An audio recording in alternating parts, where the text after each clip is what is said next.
Olá, boa tarde, bom dia, boa noite.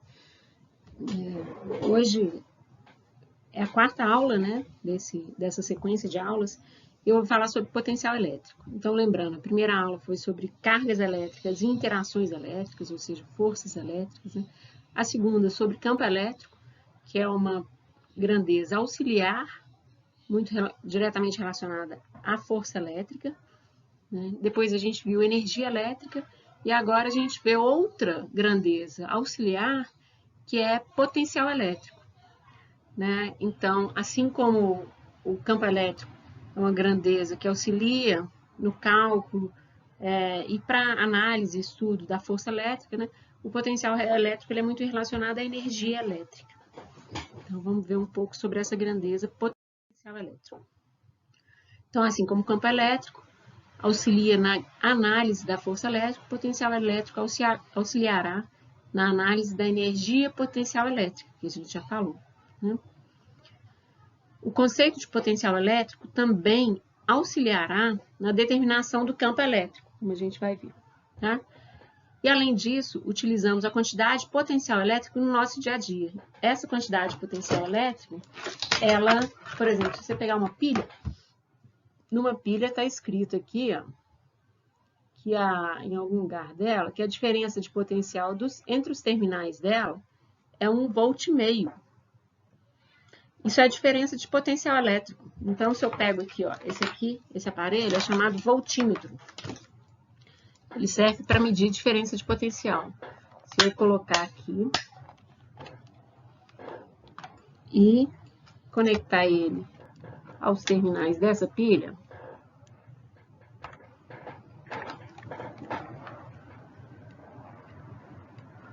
eu tenho ali alguma coisa perto de 1,5, né? 1,3 porque a pilha não está muito carregada.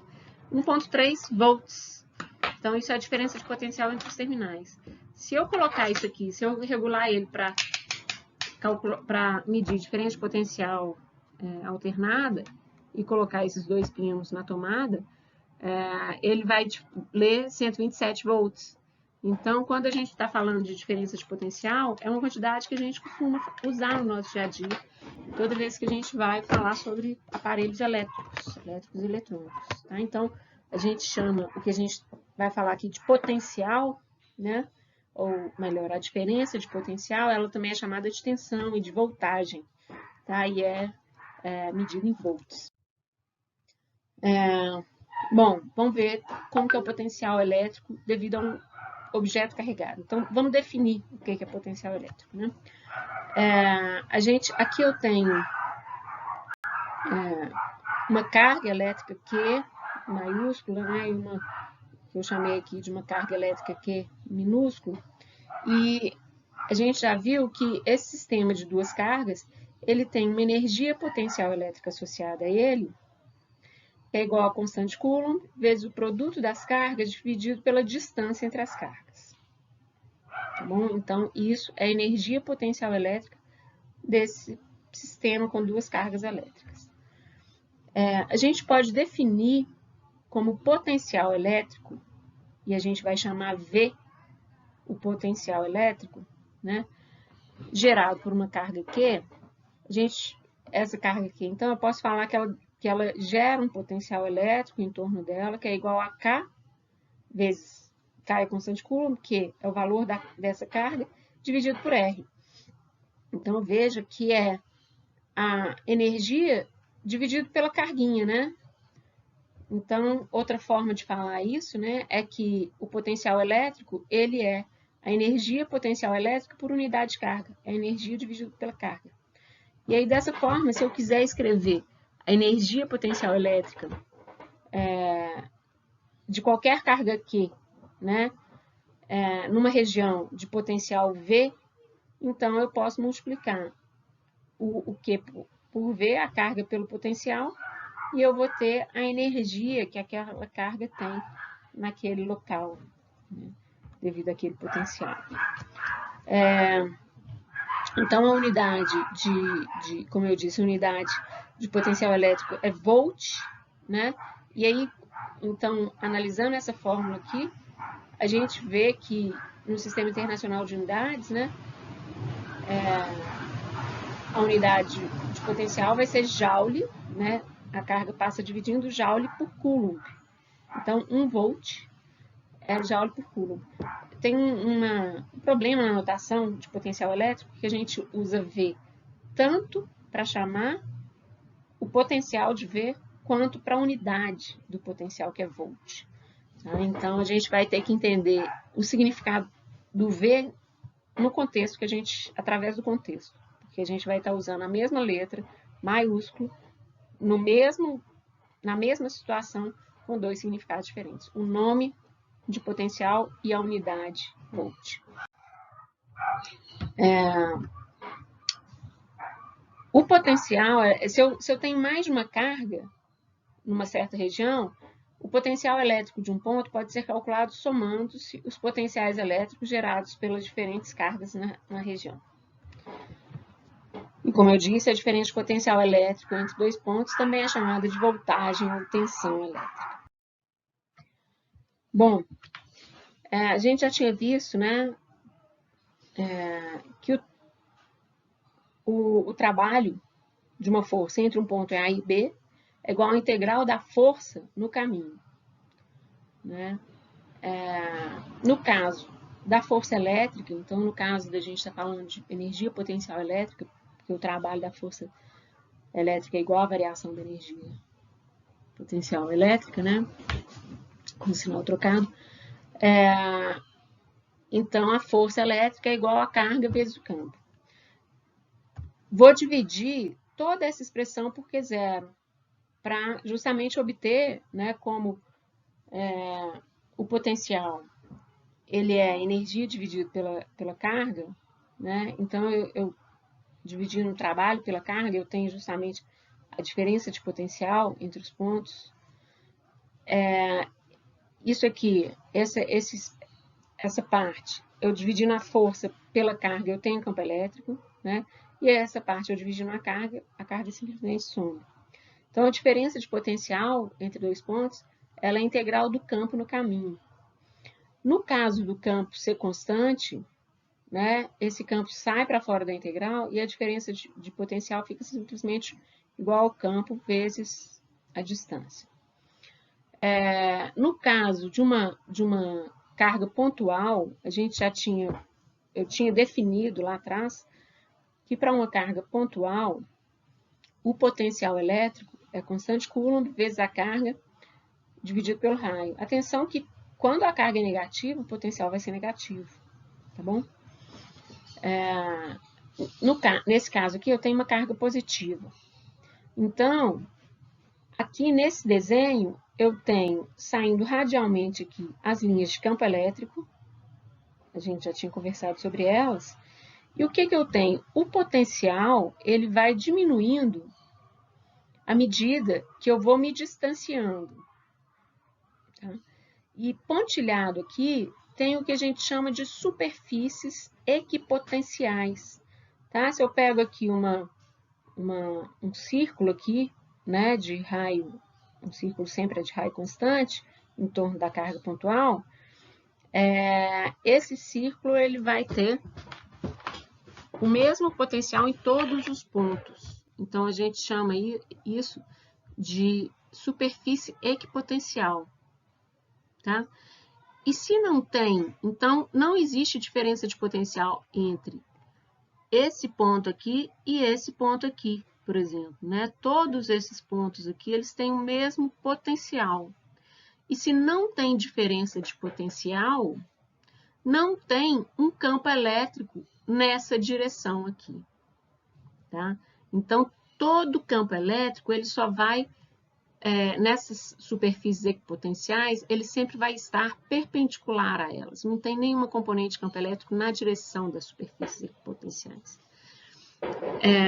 Vai ser muito útil a gente, em distribuições de cargas, a gente visualizar e desenhar tanto as linhas de campo elétrico, né, que apontam na direção da força que uma carga vai sofrer, se ela for ali naquele lugar, e também as superfícies equipotenciais, que são sempre perpendiculares aos campos elétricos. Tá? E o que que acontece? O potencial, ele é maior aqui, né? E ele vai diminuindo à medida que eu vou me distanciando da carga, né? Então, aqui o potencial, à medida que o R aumenta, ele diminui. Então, aqui, ó, o campo elétrico, ele sai de uma região de maior potencial e chega na região de menor potencial, né? Porque a gente sabe que o campo elétrico, ele sai da carga positiva, e eu estou discutindo aqui que o potencial, ele é maior perto da carga positiva. Então, o campo elétrico está indo de uma região onde o potencial é maior para uma região onde o potencial é menor. Tá? Isso aqui é sempre válido. O campo elétrico sai de uma região de maior potencial e chega na região de menor potencial. E atenção que, por exemplo, menos 10 é menor do que zero. Tá bom? Bom, uma linha equipotencial não terá campo elétrico em sua direção. Um objeto carregado positivamente acelera de regiões de maior potencial elétrico para regiões em que o potencial elétrico é menor. Tá? Então, se eu colocar uma carga positiva aqui, ela vai sofrer uma aceleração radial para fora, né? Sendo acelerado para regiões de menor potencial. Já uma carga negativa sofre força contrária, então sofreria força para cá, né? Uma partícula carregada negativamente tende a fazer o oposto, acelerando de uma região de menor potencial para uma região de maior potencial. Bom, a gente já conversou sobre essas superfícies equipotenciais, vamos pensar agora que eu tenho uma linha de carga infinita, tá? Então, eu tenho uma barra carregada positivamente, infinitamente grande. A gente já viu como que são as linhas de campo elétrico. Elas saem dessa carga, dessa linha de cargas, dessa barra, radialmente, né? E elas vão ficando, à medida que eu me afasto da linha de carga, elas vão ficando mais fracas. Então, se eu tivesse numa visão de cima aqui, eu veria as linhas dessa forma aqui, as linhas de campo elétrico, elas encostam lá, né? Então, à medida que eu chego mais longe, o campo elétrico se torna mais fraco. Mas aqui, como eu estou olhando na lateral, né, estou olhando a linha de lado, então, nessa região aqui, o campo elétrico não é maior em cima e embaixo, né? É uma linha infinita. Então, o campo elétrico, ele sai todo paralelo aqui. Como que seriam as superfícies equipotenciais, né? Como elas têm que ser sempre perpendiculares ao campo elétrico, elas seriam linhas perpendiculares a essas aqui, né? E como o campo elétrico vai ficando cada vez mais fraco à medida que eu vou me afastando dessa linha, né? Essa visão superior me dá essa ideia, porque as linhas de campo, à medida que eu vou para mais longe da linha de cargas, elas ficam mais espaçadas. Então, se o campo elétrico fica mais fraco, o potencial vai ficando mais fraco também, né? Então, as linhas equipotenciais, eu vou também distanciando mais elas, né? Da mesma forma que as linhas de campo elétrico, né? As linhas de potencial elétrico, eu faço elas mais densas quando eu tenho maior potencial e menos densas quando eu tenho um menor potencial elétrico. Esse experimento aqui é o seguinte. Aqui eu tenho 4 baterias, tá? Essa bateria desse tipo aqui, de 9 volts cada uma. Eu liguei as 4 baterias em série de forma a ter 36 volts. E aí, um dos terminais eu liguei aqui, isso aqui é um papel alumínio, tá? Numa vasilha de plástico. E o outro terminal eu liguei nesse papel alumínio de cá. E aqui eu tenho água. Então, o que que acontece?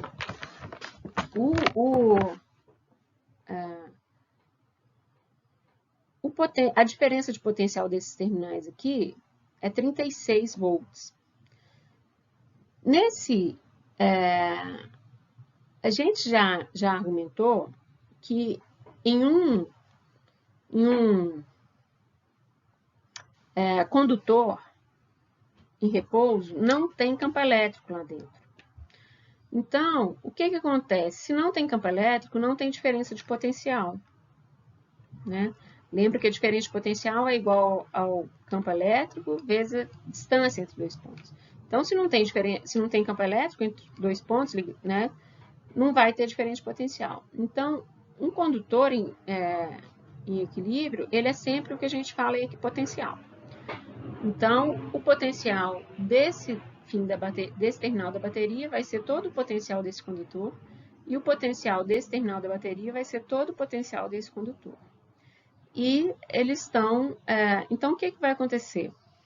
O lado positivo, né, onde eu tenho cargas, a parte positiva da bateria, vai sair o campo elétrico daqui e ir em direção ao lado de lá, como se fossem placas paralelas. A gente já discutiu placas paralelas, né? Então, eu tenho as linhas de campo elétrico saindo de um lado e indo paralelamente para o outro lado. E se isso acontece, se as linhas de campo vêm paralelas daqui para cá, quais seriam as superfícies equipotenciais, né? Se as linhas de campo elétrico, elas vêm... Deixa eu desenhar elas aqui.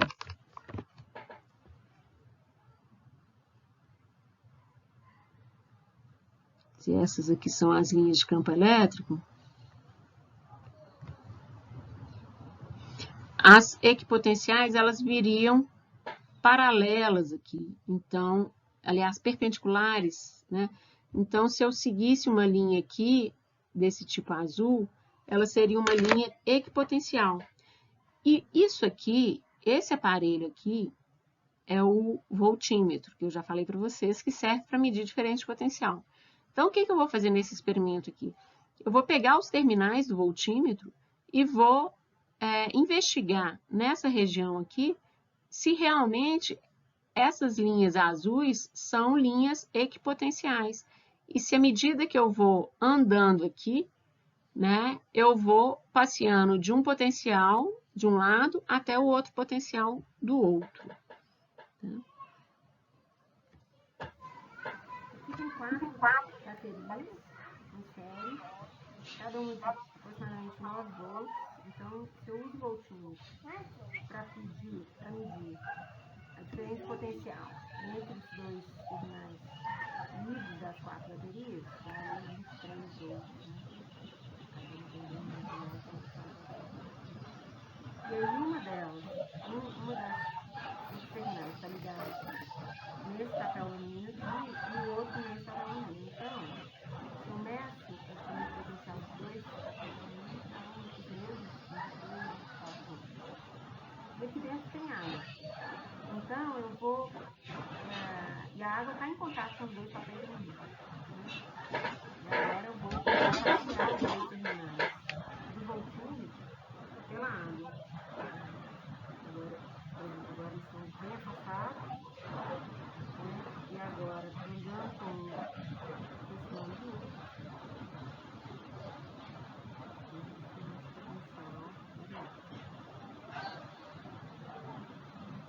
Outra coisa que eu posso fazer também é colocar os dois aqui em linha e afastar os dois.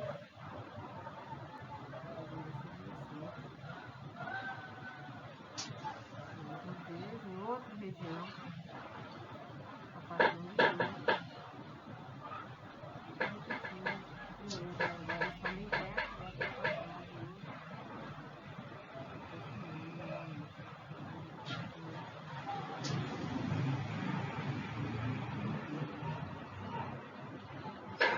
Eu queria chamar a atenção que quando eu passei os terminais do voltímetro nessa direção aqui, ele marcou cerca de 2 volts. Né? Isso é porque eu não estava com uma linha reta, eu não consigo andar exatamente em linha reta, e o campo aqui não é exatamente paralelo. Né?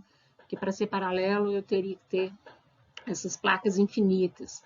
Né? Mas eu queria chamar a atenção que quando eu passei nessa direção aqui, que eu queria ver essas superfícies ou essas linhas equipotenciais, a diferença de potencial que apareceu 2 volts é muito menor do que os 24 volts iniciais. Né? Então, esses 2 volts eu posso falar que praticamente não está tendo variação de potencial nessa linha aqui, né? Dada a limitação do meu experimento aí, que eu não consigo andar exatamente em linha reta. Bom, vamos ver um exemplo aqui, né? Isso aqui eu tô querendo ilustrar aqui, né? O chão, né? Num dia, por exemplo, num dia seco, né? Vai tendo diferença de potencial, tá? Então aqui o chão, eu posso atribuir 0 ao potencial do chão, normalmente a gente fala isso, terra, né? O potencial terra é o 0. E aí, a 1 metro do chão, por exemplo, eu tenho 100 volts, a 2 metros eu tenho 200 volts, a 3 metros eu tenho 300 volts, né? E aí, se eu quiser calcular o campo elétrico, né? Então, nessa região aqui, como as minhas linhas equipotenciais, elas são igualmente espaçadas, o potencial elétrico vai ser constante, e, portanto, o campo elétrico constante também, né? O potencial elétrico constante, não, a diferença de potencial elétrico, ela vai aumentando de forma constante. Então, eu posso calcular a diferença de potencial entre dois pontos como sendo o campo elétrico vezes a distância entre esses dois pontos. Então, o campo elétrico eu posso calcular como a diferença de potencial dividido pela distância, a diferença de potencial, por exemplo, aqui, né, se isso aqui eu quero dizer tipo 1 metro, assim. Então, a diferença de potencial aqui é de 100 volts, e a distância aqui 1 metro, né? Então, 100 volts por metro é o campo elétrico aqui, né? Então, a gente usa essa unidade de volt por metro para falar de campo elétrico, tá? Vamos fazer esse exercício aí, ó. A figura abaixo mostra uma região de espaço com campo elétrico representada utilizando linhas verticais para os perfis equipotenciais, com os valores correspondentes do potencial. Eu quero saber qual a força exercida pelo campo elétrico em uma partícula de menos 20 nanocoulomb colocada no ponto A. Tá? Então, se eu quero saber a força, eu posso buscar, por exemplo, multiplicar o campo elétrico pela carga, o valor da carga eu sei. Então, se eu souber o campo elétrico, eu consigo descobrir o valor da força. Estou querendo saber no ponto A. E o campo elétrico eu posso buscar através do potencial. Quando a diferença de potencial, quando o campo elétrico é constante, aliás, a diferença de potencial ela pode ser calculada como campo elétrico vezes a distância. Como aqui eu vejo que o potencial, né, aqui de 0 a 20, teve um aumento de potencial de 50 volts, e depois de 20 até 40, mais 50 volts, então eu estou tendo uma região com campo elétrico, com a variação do potencial praticamente constante, né? E, portanto, o campo elétrico é constante nessa região e eu posso utilizar esse cálculo aqui. Vamos ver para onde que vai ser essa força, né? Se a carga fosse positiva, uma carga positiva, ela vai de regiões de maior para menor potencial. Então, a carga positiva, ela iria para a esquerda. Como a carga é negativa, ela vai de regiões de menor para regiões de maior potencial. Vai assim, né? A força que atua sobre ela. Então, ela sofre uma força para a direita. Então, para o cálculo da diferença, para o cálculo do campo elétrico, eu posso pensar na diferença de potencial dividido pela distância.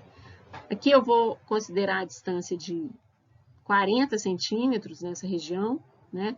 E a diferença de potencial de 100 volts, porque vai de menos 50 até 50. Então, eu tenho uma diferença de potencial de 100 volts, né? Dividido por 40 centímetros, ou seja, 0,04 metros.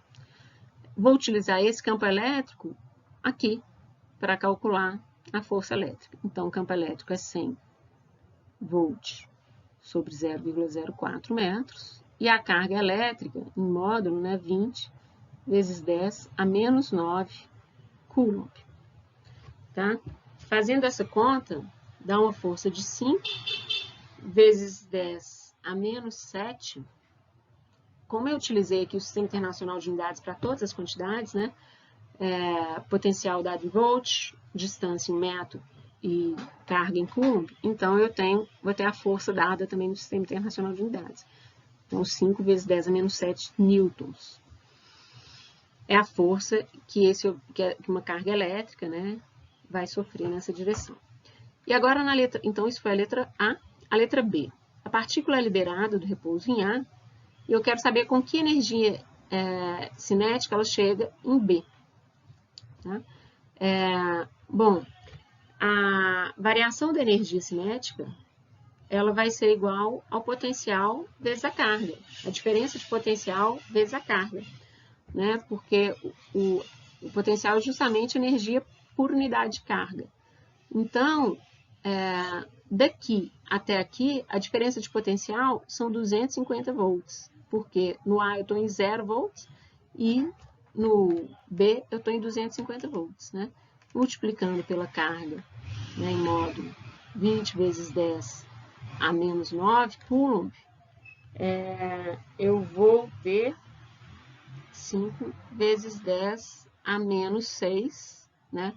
Também utilizei Sistema Internacional de Unidades, então a unidade vai ser joules, tá? Então, uma carga solta aqui, ela chega com 5 vezes 10 a menos 6 joules, 5 microjoules no ponto B. Bom, vamos pensar um pouco como que é o potencial elétrico no condutor carregado. Tá? A gente já tinha discutido que dentro de um condutor que está em equilíbrio eletrostático, o campo elétrico é zero. Porque um condutor ele possui elétrons livres e se tiver campo elétrico dentro de um condutor, o elétron vai se mover, não vai estar em equilíbrio eletrostático. Até quando que eu vou ter elétrons se movendo? Até que o campo elétrico lá seja zero. Então, o campo elétrico num condutor é zero. A gente também já tinha visto, né, pela lei de Gauss, então, aqui eu estou representando o campo elétrico nessa situação aqui, tá, de um condutor. Então, dentro do condutor, eu tenho campo elétrico zero. Mas esse condutor aqui, ele tem uma carga, a carga fica espalhada na superfície. Dentro do condutor é zero o campo elétrico, mas fora do condutor, o campo elétrico, ele se comporta como se toda essa carga tivesse concentrada lá no centro, tá?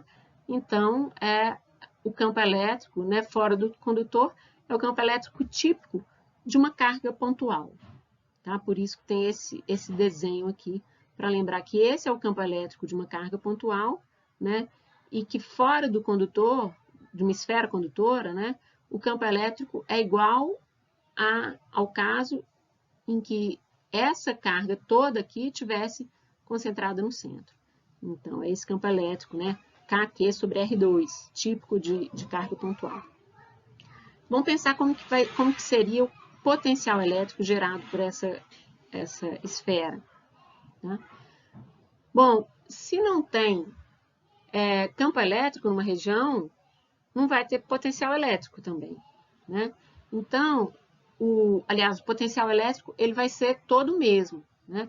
Se eu não tenho campo elétrico nessa região, essa região toda é equipotencial.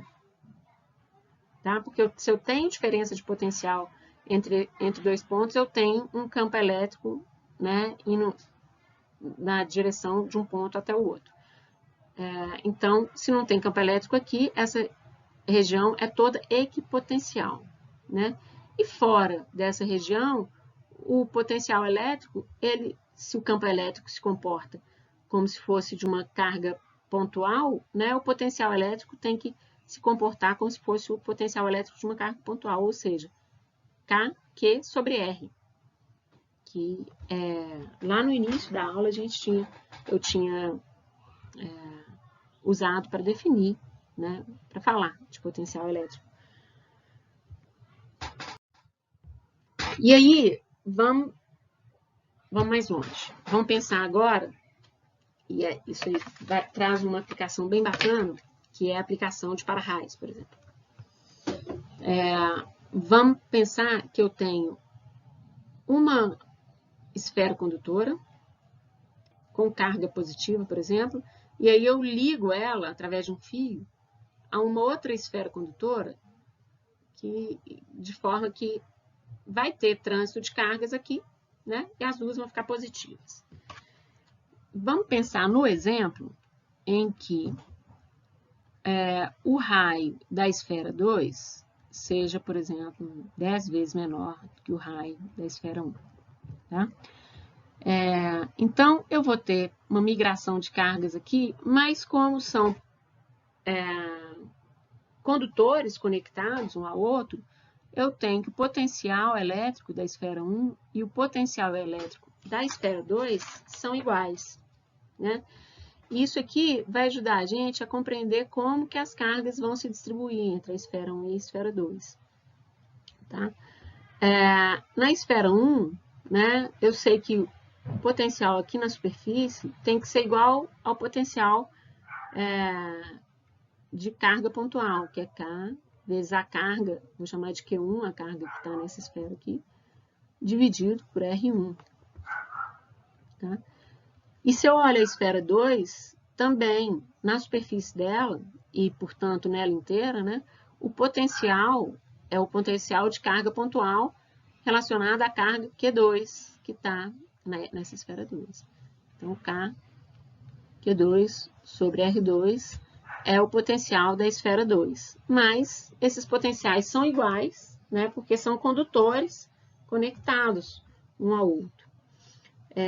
Então, eu posso, quer ver, eu vou isolar esse Q1 aqui para saber qual que é a relação entre Q1 e Q2, tá? O K cancela, né? E fica Q2, o R1 passa R1 sobre R2, né? R1 sobre R2, né? O R1 é 10 vezes maior que o R2. Então, fica 10 Q2, tá? Então, se eu tenho uma esfera que é 10 vezes maior do que a outra esfera, como que vai ser essa distribuição de carga? Vai ser proporcional ao raio. Né? Uma esfera que é 10 vezes maior, ela vai ter uma carga 10 vezes maior do que a outra. Mas, eu vou estar interessada aqui, não na quantidade de carga, mas eu quero calcular a densidade superficial de carga. Tá? Eu vou chamar de sigma, tá? Então, a densidade superficial de carga na esfera 1 vai ser a carga da esfera 1 dividido, a carga ela fica toda na superfície da esfera, né, do condutor. Então, dividido pelo valor da área da esfera, que é 4πr2, tá? E da esfera 2 vai ser Q2 sobre 4πr2 ao quadrado. Mas eu quero saber a relação entre as densidades superficiais de carga. Será que elas são iguais? Será que elas são diferentes? Quem que tem maior densidade superficial de carga? Bom, eu vou conseguir fazer essa conta aqui, né? Porque eu sei que Q2, a carga na esfera 2, ela é 10 vezes menor do que a carga na esfera 1, né? Então, vai ficar Q1 sobre 10. Deixa o 4π quieto aí. E R2 é 10 vezes menor do que R1. Então, vai ser R1 sobre 10 ao quadrado. Tá bom? Deixa eu fazer essa conta aqui. Aqui eu tenho um 10 ao quadrado que tem que multiplicar invertendo. Né? Então, eu vou ter um 100 multiplicando aqui, dividido por esse 10 aqui, vai ficar 10 Q1 sobre 4π R1 quadrado. Só que isso aqui é justamente a densidade de carga da esfera 1. Então, o que eu estou concluindo aqui? Que a densidade superficial de carga da esfera 2 é igual a 10 vezes a densidade superficial de carga da esfera 1. Então, embora eu tenha mais carga na esfera 1, se eu olhar por unidade de área, se eu pegar 1 centímetro quadrado, eu vou ter muito mais carga, 10 vezes mais carga na esfera 2, mais densidade de carga, né? Então, vamos ver uma imagem aqui. Aqui. Então, aqui eu desenhei um condutor genérico e o que acontece é que as cargas, elas vão, eu posso pensar esse condutor aqui, ó, como esferas conectadas, né? E aí, onde que eu vou ter maior concentração de carga, maior densidade de carga? Sempre nas regiões de maior curvatura, né? Então, as cargas, elas se acumulam mais aqui do que aqui, mais aqui do que aqui, né? Mais aqui do que aqui. Então, toda vez que eu tenho uma curva maior, eu tenho uma maior concentração de cargas no condutor. E aí, a gente pode pensar isso no para-raios, por exemplo. Por que o para-raios ele é feito com pontas, né? Por que um raio, normalmente, ele vai cair, ele não cai no meio de um gramado, normalmente. Aqui ele está caindo, por exemplo, em cima de uma árvore, na árvore mais alta da região, né? Por quê? O raio ele é uma descarga elétrica. Então, por que acontece essa descarga elétrica? Porque eu tenho natural ter uma diferença de potencial entre o chão e as nuvens, tá? E quando o ar fica mais úmido, ele se torna melhor condutor e tem essa descarga elétrica porque tem cargas aqui acumuladas aqui e lá. E essa descarga elétrica ela vai acontecer justamente em uma ponta. Tá? Então, a gente chama isso de poder das pontas. Então, normalmente, as descargas elétricas elas vão para as pontas porque ali é onde tem maior acúmulo de carga elétrica. Então, um lugar ruim para se proteger numa tempestade de raios é debaixo de uma árvore. Né? Também ficar em pé não é bom. Né? Se tornar uma ponta não é bom. O para-raio, né, ele é feito de pontas, justamente para atrair o raio para ele. E um prédio tem muito mais chance de receber uma descarga elétrica do que uma casa mais baixa. Né? Bom, vamos falar sobre outra característica de condutor, né, em campo elétrico e diferente potencial. Então, a gente já tinha, aqui eu tenho, pensa que eu tenho aqui um condutor com uma cavidade no meio, tá? E eu já tinha argumentado com vocês que quando eu coloco esse condutor num campo elétrico, o que acontece? Vai ter uma divisão de cargas aqui, né? Então, por exemplo, eu estou colocando esse condutor nessa região aqui, que o campo elétrico vai de cima para baixo, né? Então, eu tenho cargas positivas aqui, negativas aqui. E o condutor, ele entrando aqui, né? Ele vai sofrer uma polarização, uma separação das cargas, de forma que essas cargas do condutor geram um novo campo elétrico, agora de baixo para cima, e esse campo elétrico, ele exatamente cancela o campo elétrico original, de forma que dentro da cavidade do condutor, tanto dentro do condutor quanto dentro da cavidade, o campo elétrico é zero. Isso a gente já tinha argumentado pela lei de Gauss. Né? E aí isso tem uma aplicação muito legal, se a gente pensar em carro, por exemplo. A gente chama isso de blindagem eletrostática, da gaiola de Faraday.